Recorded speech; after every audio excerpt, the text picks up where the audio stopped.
Hey everyone, Bank of Bricks here. Today, I want to introduce you to a new series I'm going to be starting, LEGO Dream Theme.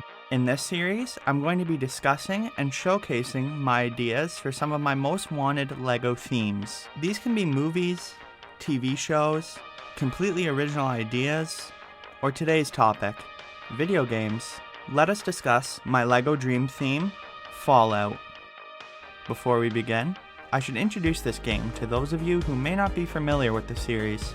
In 1997, the first Fallout was released by Interplay. It was successful and got a sequel just a year later. The first games were isometric RPGs with turn-based combat, set in a post-apocalyptic, retro-futuristic American wasteland filled with mutants, raiders, and the Vaults, bunkers who a lucky few were able to escape to before the nuclear disaster.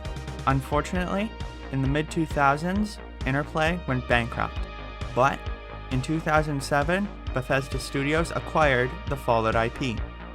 Under Bethesda, Fallout 3, New Vegas, 4, and 76 have been released, turning the series into first-person shooters while retaining the RPG mechanics, which definitely allowed a lot more people to get into the series. With our history lesson out of the way, let's look over the mainline games and see what potential sets we could hypothetically see, and beware spoilers for all the previously mentioned games. Before I begin, let me explain my process for designing these sets. I use a program called stud.io to design and build these sets. It's a free program linked up to Bricklink, so you could buy all the parts to build the sets you design. It's a 3D modeling program which has a lot of LEGO bricks that you can use, from studs, anti-studs, slopes, and much more. After building your sets, you can render them with a lighting engine. You can even create your own designs on minifigures and bricks using decals. I'm not sponsored in any way, I just love this program. Let us begin with the original Fallout. I can see our first set being the door to Vault 13, the giant gear-like door with the terminal to the side. This vault door has no actual movement function, but that allows me to make it more aesthetically pleasing. On the sides of this build would be some bluish, rocky landscape. I imagine this set would include a few of those dangerous rats that infest the cave that surrounds Vault 13. Before I continue to list the minifigures for this set, I must explain that Fallout doesn't have any fixed main characters. The character in each game is designed by the player, so LEGO could either choose to go with the default appearance for each figure, or perhaps include multiple parts in each set, so the builder can customize the figure to their liking. In this set, I could see the Vault Dweller with their armored vault suit, along with Vault 13 Overseer, Jacoran. Our next set would most likely be Shady Sands. I could see the set including a simple rocky building, a small farm patch, and a Brahmin pin. Brahmin are mutated two-headed cows. It would be cool if LEGO designed the Brahmin to be molded, but for the purposes of this video, I've made them brick-built, similar to the animals in LEGO's 3-in-1 sets. Figures for this set should be Aradesh, Tandy, Ian, a potential companion for the Vault Dweller himself, and a Great Khan Raider. A really cool set we could get would be the Necropolis, a large ghoul city. We could see it split into two sides, the above ground with a decimated structure, and the sewers below, where the peaceful, underground ghouls live. For figures, we could see Set, the leader of the above ground ghouls, the underground ghoul leader, a member of the Children of the Cathedral, Harry, the super mutant, and a glowing one, which are heavily irradiated ghouls, who glow a brilliant green. Now, let me get into my process for designing the super mutant. LEGO would most likely create a whole brand new mold, as super mutants don't really fit into the size of the standard LEGO Big Fig, and they're too big to be minifigures, so a design somewhere in the middle would have to be created. For the purposes of this video, I've created them brick-built. I think my design does justice to the original super mutants, and is the closest I could get to their in-game appearance. Next up, a cool set to get would be the Lost Hills Bunker, home to the Brotherhood of Steel. We could see the exterior of the bunker, along with the surrounding fence. The Brotherhood are anti-mutant technology hoarders, and often don power armor, iconic to the Fallout series.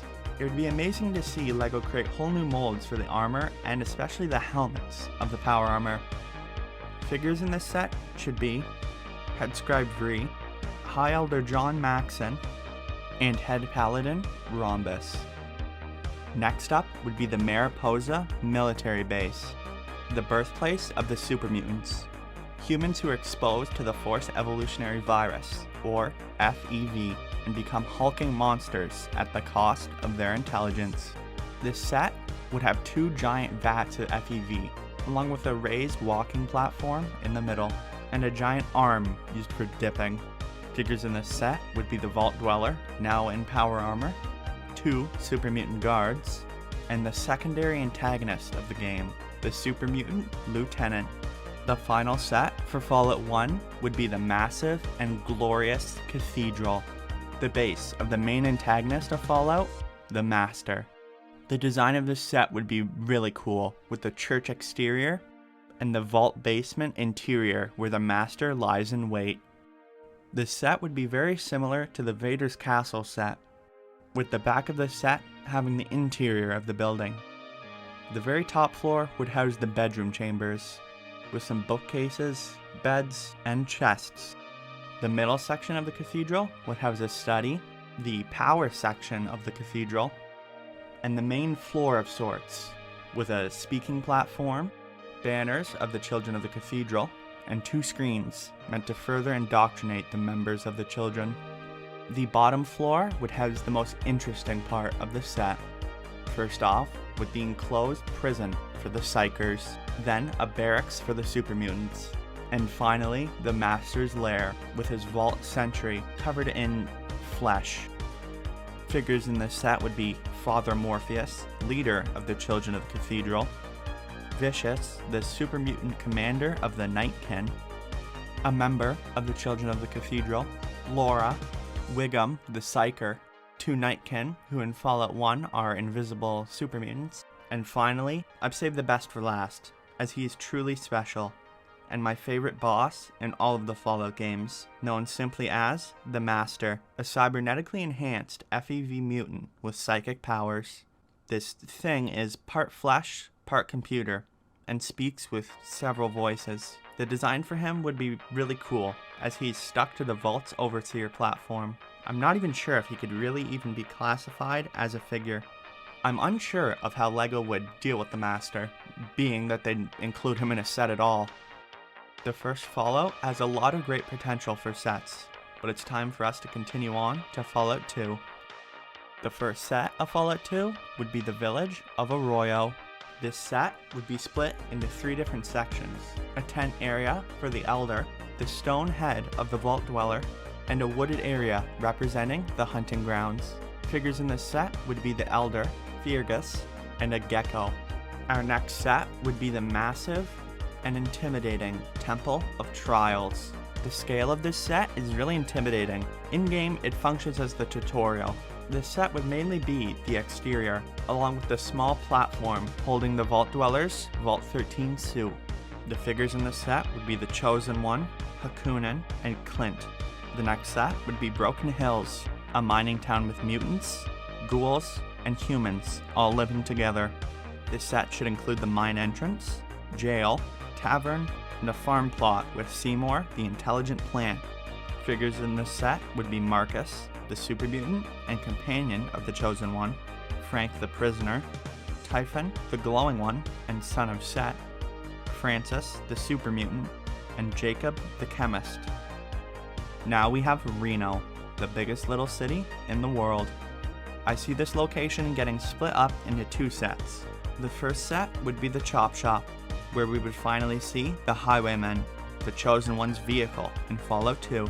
This set would have a mechanic bay, lockers, and a tool chest. Figures would be the Chosen One, now clad in leather armor, and T-Ray, a chop shop mechanic. New Reno's second set would have to be the Desperado Casino, arguably the most recognizable building in all of New Reno. The interior could have slot machines, a pool table, and other gambling games. The upstairs would have Big Jesus' room, a terminal, and a waiting area. This set should have Big Jesus, head of the Mordino crime family, his son, Little Jesus, Pretty Boy Lloyd, and Myron. Our final set for Fallout 2 would be the Enclave's oil rig. The Enclave are remnants of the US government and plan to wipe out all mutated life in the wasteland, including the surviving humans. The Chosen One's goal to stop them in Fallout 2 leads them to the oil rig. This set would be split into an upper section and a lower section. The waiting room, with the President's secretary, President Dick Richardson's office with a world map, and his desk, along with a recording section and a platform, Scientist Tom Murray's office, and of course, the lower section of the oil rig, which then turns into the arena for the Chosen One's final battle with Frank Horrigan. The arena would have turrets, much like in the game, and of course in the middle, the man himself, a Secret Service agent infected by FEV and stuck in a modified suit of the Enclave's power armor. Frank Horrigan stands at an intimidating 12 feet tall, and would be amazing to see in LEGO form. Here's my design for him, using Big Fig arms on a brick-built body. The other figures in this set would include Scientist Tom Murray, the President's secretary, and the President himself, Dick Richardson. Fallout 2 has many areas that I left out, so let me know what your ideas for those locations would be. Now let us move on to Fallout 3. Now is a good time to mention that I'll only be making sets based off the main storyline of each of these games, not the downloadable content.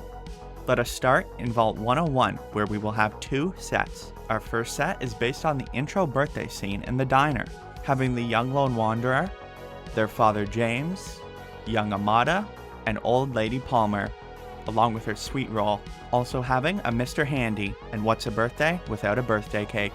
Our next Vault 101 set will take place during the quest Escape, having the Overseer's office, a hallway, and Butch's mom's apartment. This set should include the Lone Wanderer, now all grown up, Butch, Butch's mom, Radroaches, large mutant roaches that have grown to an unusual size due to radiation, Amada, Officer Mac, and Overseer Alphonse.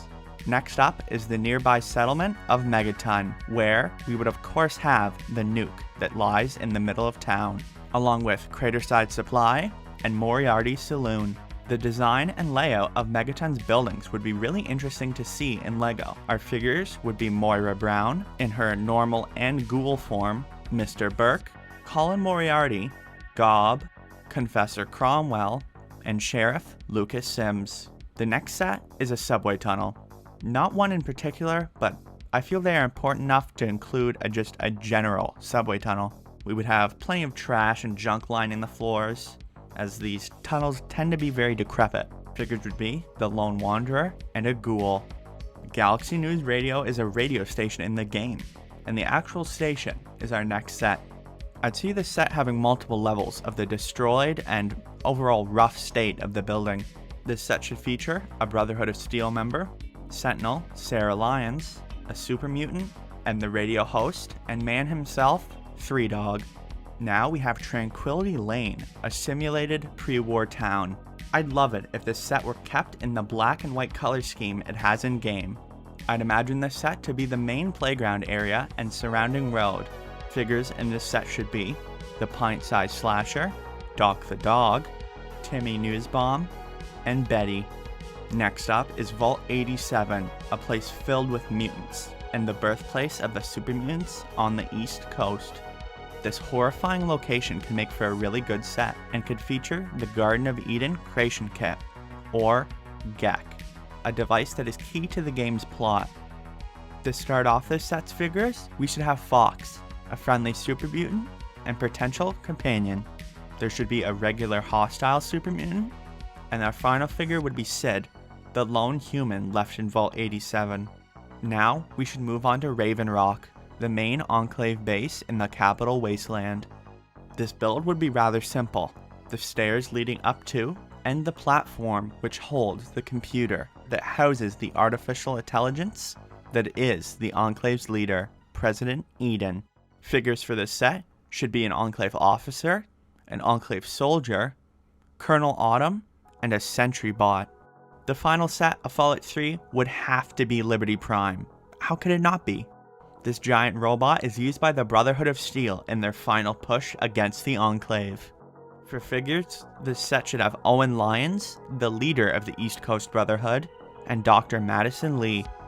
Fallout 3 is the game that I struggled the most designing sets for, as it's the game I've played the least of. But that shouldn't be an issue for me with our next game, Fallout New Vegas. Starting off with the beginning of the game, at the Good Springs Cemetery, where we will have the water tower, some foliage and graves, and primarily your character, the Courier's grave. Figures for this set should be the Courier, Benny, one of New Vegas' antagonists, and 2 Great Khan's members. Continuing into the town of Good Springs, I think it'd be a neat idea to make a polybag set, featuring Doc Mitchell and the Vigor Tester used by the player at the start of the game. And finally, to finish off this town, the Battle of Good Springs would be an excellent set. This set would feature the Prospector Saloon. Before I go on to the rest of the figures in this set, I should explain Victor. Victor is a Securitron, a robot which I've actually made before on this channel. This set features my updated design. The screen and face for the Securitrons should be a printed 2x2 tile. I've chosen to make the Securitrons sand blue, as it makes them stick out from the rest of the grays in the Fallout series. The other figures in this set should be Sunny Smiles and her dog Cheyenne, Easy Pete, Ringo, Joe Cobb, and a Powder Ganger. Another polybag set that could be cool is Eddie's Journey, a bit of road and landscape where a potential robot companion, Eddie, is flying above. Now onto my most controversial set, Nipton. LEGO doesn't like to be brutal or feature religious imagery, but we have a double whammy for this set. Nipton is our in-game introduction to the brutal Legion, as we meet a high-ranking member, Vulpus Inculta, as he has crucified some Powder Gangers. So, with this set, we will have some Burning Rebel, an Empty Cross, and one that is in use. For figures, we will have a Recruit Legionary, Vulpus Inculta, a Skeleton, and Oliver Swanek, the winner of the lottery. Our next set has to be Novak, which will feature the town sign, and of course, Dinky the giant T-Rex.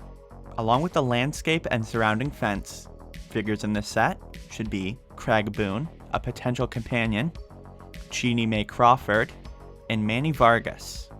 Entering the eponymous New Vegas, we will have Mr. House's penthouse. First off, having the screen featuring Mr. House himself, which would be a large printed tile, but LEGO would probably end up making it a sticker. There would be an option to replace this tile with a printed tile featuring Yes Man's face, as he's uploaded himself to the terminal. The other part of this set should be Mr. House's hibernation chamber, an actual body, which is our first figure, along with the Securitron body of Yes Man, traveling to the evil Kaisar's base of Fortification Hill, featuring the man himself alongside his throne, the braziers, carpet, and tent itself. Figures would be Kaisar, a Praetorian Guard, and Lucius. Another potential set we could see is Jacobstown, home to peaceful super mutants who live up in the mountains. This set would feature the Jacobstown sign, giant trees, and the log walls that surround the town. Figures in this set would be Lily, a Nightkin and also a companion, Marcus, the super mutant from Fallout 2, and the influential Nightkin, Davison. The next set would be the second battle of Hoover Dam, which would include a portion of the dam itself, along with the sandbags and other battle damage up top. Figures in the set would be the Courier, some NCR troopers, and some Legion members. Our final set would be the Legate's Camp, with the gate at the back of the camp and some training dummies, along with some more crucifixes up on the hill. Figures in this set would have to include Legate Lanius, who could have an amazing molded helmet, NCR General Lee Oliver, an NCR Veteran Ranger, and a Legion Soldier. Fallout New Vegas has a lot of potential for great sets, and I really had to hold myself back when designing them. Now we must move on to the most recent mainline Fallout game, Fallout 4. Our first set should be the Escape from Vault 111. I see this set having 4 main areas: the freezing chambers, of which there would be 2 included, the Tesla coils, which will zap our Radroach figures, the desk area, along with a locked gate which holds the Cryolator, And finally, the walkway to the vault door. Figures for this set are interesting, as Fallout 4's protagonist, the sole survivor, has two versions, the base versions of which have names, Nate and Nora. So, in this set, and in future sets, we can include both. For figures, this set should have Nate, Nora, Baby Sean, Kellogg, a skeleton, and 2 rad roaches. Our next set would have to be Sanctuary Hills, with a pre-war building, crafting stations, and some structures that Nate or Nora could build. I could see some of the Fallout 4 sets being similar to LEGO's Dreams series, having alternate instructions in the booklet to reflect Fallout 4's settlement building system. Some of the ideas I came up with were a tower with a turret on top, some farming plots to grow potatoes, a settlement recruitment building, and Mama Murphy's chair. Figures in this set should be the Mr. Handy robot and companion, Codsworth, Mama Murphy, Sturgis, and Marcy Long and Jun Long. Another amazing set we could get would be the Red Rocket truck stop, featuring a Nuka-Cola sign, along with the interior garage. Figures in this set should be the 2 versions of the Sole Survivor, the companion, Dogmeat, and 2 mole rats. A bit further down the road into the town of Concord, we could get the Museum of Freedom, featuring the museum itself, along with a sewer grate build, which our Deathclaw figure would come out underneath from. Figures in this set are Preston Garvey, the lone survivor now donning power armor, a raider, and of course, the Deathclaw. The next set should be a Vertibird, a flying military vehicle in the Fallout series used primarily by the Enclave, and in this set, the Brotherhood of Steel. Figures in this set should be Paladin Dance, and the leader of the Brotherhood of Steel, Arthur Maxon. Next up, an amazing set we would have to get would be Diamond City. Our main build would have to be the Power Noodle Shop, with its giant smokestack. Surrounding this should be some market stalls, including the Swatters building and the doctor's office. Figures in this set should be Piper Wright, the companion of the sole survivor, Nat Wright, her sister, Doctor's son, Mo Cronin, Mary McDonough, Nick Valentine, detective and another companion of the sole survivor, and Takahashi, the chef Protectron. Another cool set we could get would be the faction HQ of the Railroad, with all the cluttered desks, brick pillars, planning board, and computers. This set's figures should be Deacon, another companion, the Sultron Pam, Tinker Tom, and their leader, Desdemona. The final set would be a portion of the Institute, home to the faction that shares the same name. There could be the section with the super mutant growing chambers, along with the synth creation machine. Another cool section would be a boardroom. And finally, the main area of the Institute, with the surrounding trees and giant glass pillar. Figures in this set would have to be Father, the young synth Sean, X688, a synth courser and companion, a Gen 2 synth, the leaders of the 4 Institute divisions, Clayton Holdren, Ali Fillmore, Justin Io, and Madison Lee. Much like New Vegas, there are plenty of other locations to choose from, but these are just my ideas. So after making so many Fallout sets, it's time to ask the question, why hasn't LEGO made a Fallout theme? It's pretty clear to see why. Fallout is a series filled with guns, murder, slavery, torture, and much, much more. The violent tone and sometimes creepy aspects don't fit with the LEGO brand. So it's unfortunate that we will probably never see official LEGO Fallout sets. But these are just my concepts for my LEGO Dream Theme. Let me know what you think of this series. I'm definitely going to be continuing it, as I have fun designing these sets. If you want to build your own LEGO sets but don't have the parts, I suggest downloading the LEGO Studio program. It's amazing, and I'd love to see what you're able to build with it. This is by far the longest time I've spent on a series of videos. I hope you can tell I've put a lot of work into this. It was also a lot of fun, and I'd definitely like to make more Dream Theme videos in the future. If you have any suggestions, let me know down in the comments. And if you enjoyed this video, leave a like. And if you want to see more LEGO content like this in the future, subscribe. I'd appreciate it. I'll see you next time.